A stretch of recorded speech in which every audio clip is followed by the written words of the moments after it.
New research has revealed that only 1/3 of Australians believe the federal government is focused on the right priorities at the moment. This comes as Anthony Albanese suffers yet another fall in his personal approval ratings. This was in the news poll published yesterday. So what does it say about where the Labor Party and where Peter Dutton are at during this electoral cycle where we find ourselves right now? Joining me now is Redbridge Group Director Simon Welsh. Simon, great to see you. We had a news poll yesterday. Your research, is it broadly similar? What is the quantitative research saying? Yeah, thanks, Laura. Look, it is in terms of the sort of the horse race vote intention type stuff. It's broadly similar. Like the Labor TPP is sort of hanging around 52, 53.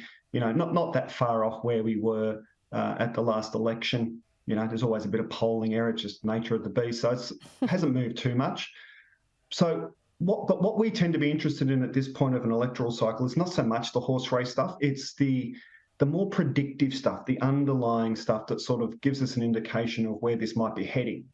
So a question in one of our latest polls that we asked folk was, we asked them, do you feel this Labor government is focused on the right priorities?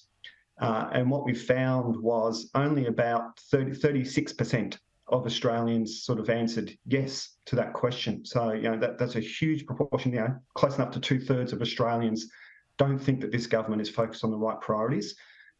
And when you then looked at what we call soft voters, those voters who aren't entrenched one way or another and a bit undecided, the very voters that the parties can test for in the election campaign, that number declined to about 22%, believing that the government had the right priorities. We also asked the sort of the reverse question on the opposition. A question we ask around that is, do you feel like they're ready for government? And the numbers were sort of remarkably similar in some ways, a few percentage variation. So I think about 30% believe that the opposition was ready for government. Again, it was lower, around a quarter of voters in those soft groups. But I think most challengingly for the opposition was that around about 1/3 of Liberal voters weren't sure that they were ready for government.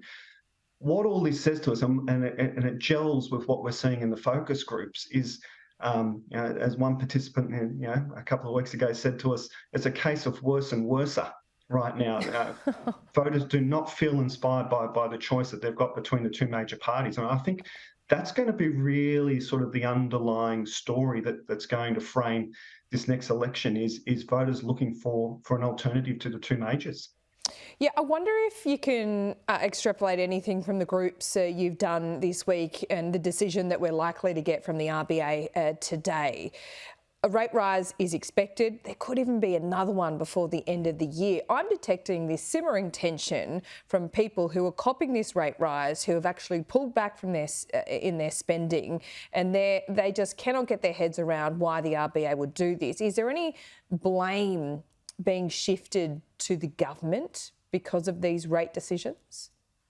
Yeah, it's certainly those horror stories that you and I have discussed numerous times on this program continue. Like, we continue to get these horrific stories, and I think if there is a rate rise today, that it will bite particularly hard. I think because we've had a few pauses. I think people were maybe just starting to see a little light at the end of the tunnel.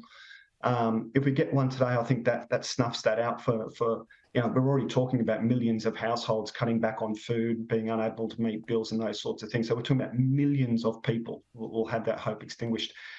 It's an interesting thing. So governments of all varieties, all state, federal, both political parties, seem to have this idea that they can insulate themselves from blame by outsourcing decision-making to these kind of independent agencies.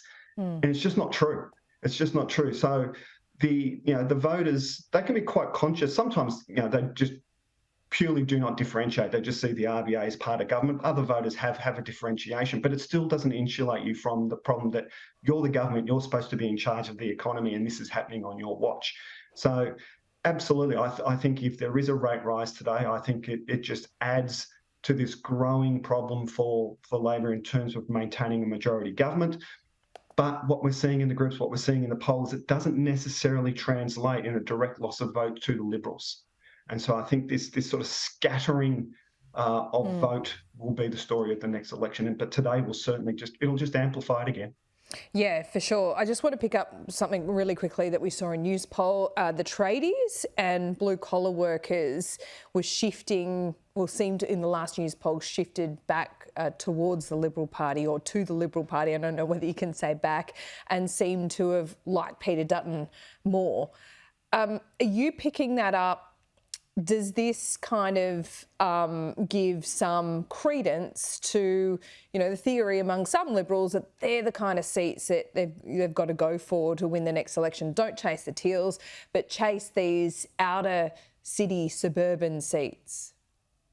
Yeah, absolutely. We are seeing, and it's not just a recent thing, it's been a trend over a number of years now, this softening of the Labor vote in its once core constituencies, whether it be trades. Now, tradies can be a bit funny in political terms, in the sense that you can often be talking about quite high income, wealthy, net worth, asseted type folk in those things that in all other ways kind of fit with a Liberal Party voter profile.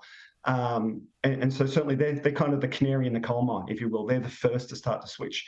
When you talk about that sort of, the working Aussie kind of Labor base. So we're seeing them drift, absolutely, but we're seeing others drift as well. So I think certainly that outer suburban, middle suburban Labor base has been eroding now over a number of electoral cycles, and yeah, I don't think we don't see anything at this stage to say it's going to be any different at the next election. Okay, all right. Well, we'll leave it there, Simon. We'll speak next week. Always a pleasure. Thanks, Laura.